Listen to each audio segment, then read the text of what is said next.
Hi everybody, welcome to the Makeup Chair. So today I'm doing a video all about eye shapes because I often get asked by people if I would do this. So I'm finally doing it, and I'm also going to be doing looks later on for different eye shapes and different techniques to suit your eye shape. But in this video I'm going to be talking a little bit about techniques that are going to suit you and techniques to stay away from, and also helping you find out which eye shape that you are. So if you're still a little bit confused at the end of this video, please ask me and I'll help you to the best that I can.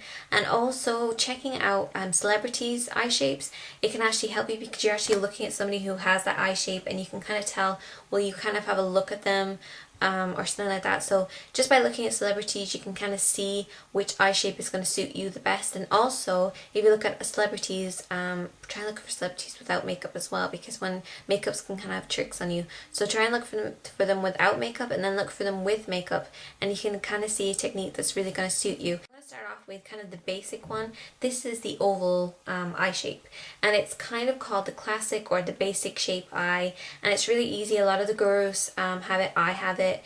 And it's kind of a technique. You can use any technique for us. It works really, really well. There's nothing that we can't really try, but we do have to have a certain amount of tricks. So our shape is kind of rounded, but then slightly kind of coming inwards.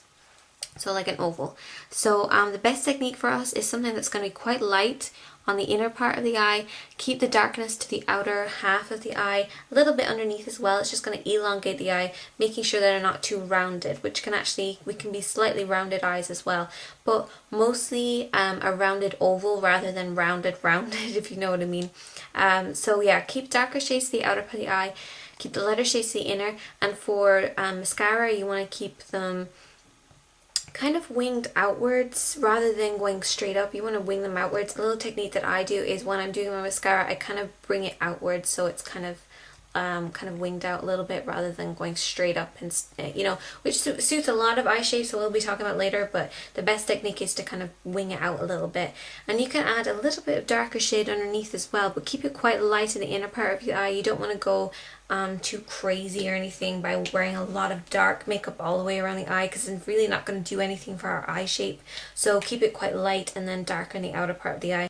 The next one would be an almond shaped eye. The almond shaped eye is kind of similar to an oval shaped eye, except it's slightly more kind of slanted, elongated, kind of slim kind of shape to it.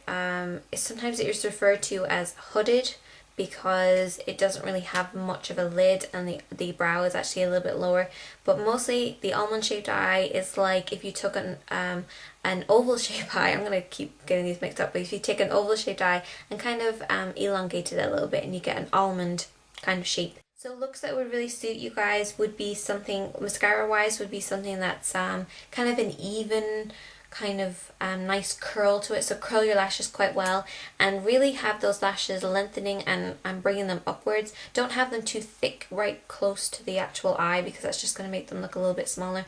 So have them going outwards. Nice long lashes are really going to suit you, and nothing going too winged out, because obviously your eyes are a little bit elongated, a little bit longer than somebody who has almond shaped eyes. So if you're thinking that you're kind of oval but you're slightly like longer, then you're probably almond. And I think I've said like the wrong way around, but you guys kind of, if you follow me, I hope you guys can follow me on this one, because I keep getting those two words mixed up in my head. It's just not working.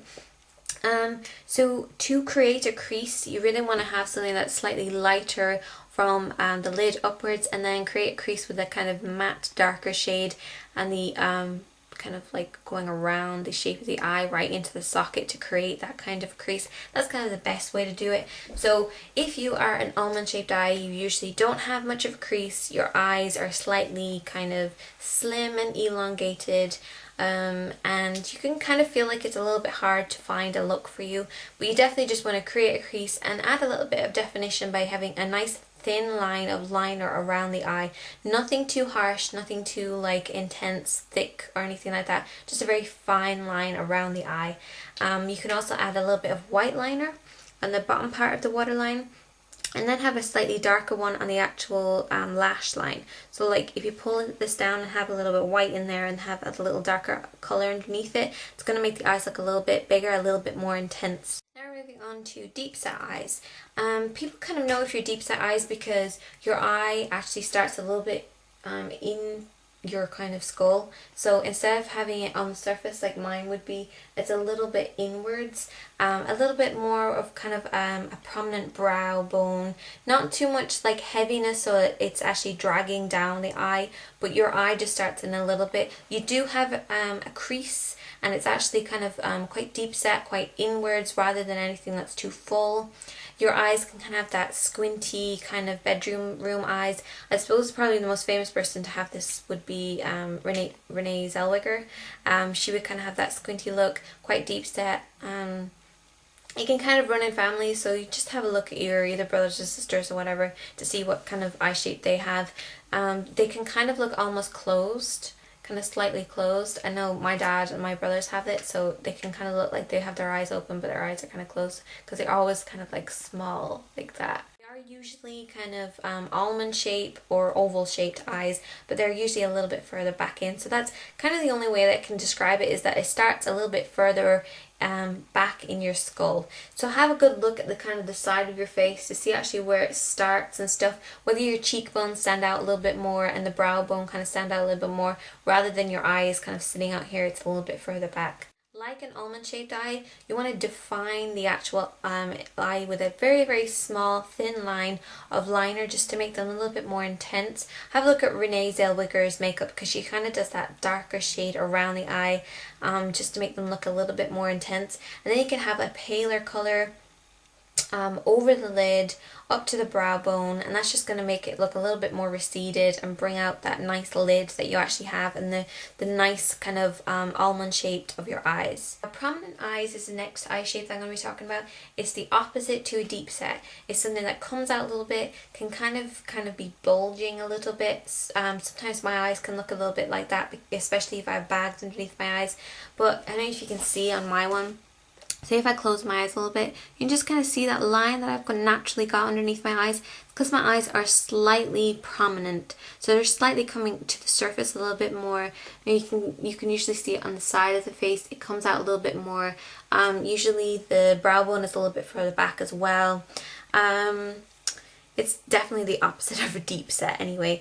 Probably famous people who have this. Drew Barrymore would have this look. It's kind of that kind of I don't know, kind of innocent kind of look, if you know what I mean, because it can kind of look a bit babyish, kind of innocent looking, because they have quite a lot of lid above and below because it's kind of brought to the surface a little bit more. The eyes can be slightly bigger as well. They're not kind of small eyes, they're slightly bigger because they're slightly more to the surface. There's slightly more of the actual white of the eye, you know, so they look a little bit kind of open and wider. The best colours for you is to stay away from anything that's like kind of whitish frosting, too light under your eye, because it's just going to make it look even more prominent and kind of bulging a little bit more. So you want to stick to something kind of matte, slight dark colour, maybe some kind of like a matte brown or kind of a burgundy colour all over the lid. It's very, very simple to do. Because you don't really need to make your eyes look bigger or anything like that, because they're usually quite big, and you can just keep it to a very nice simple wash over the eyes. Nothing too crazy about this, but definitely check out Goldie Hawn as well, would be kind of famous for having those kind of eyes. Look out for hers as well, even though hers would be more on the extreme side, but check out her kind of makeup looks and see whatever she kind of does and see which ones kind of suit you the best. It's all about trial and error with makeup looks. You gotta try them out on your eyes. I mean, sometimes I'll put makeup on and it'll just look ridiculous because it won't be the kind of the right shape. It won't create the right shape for me.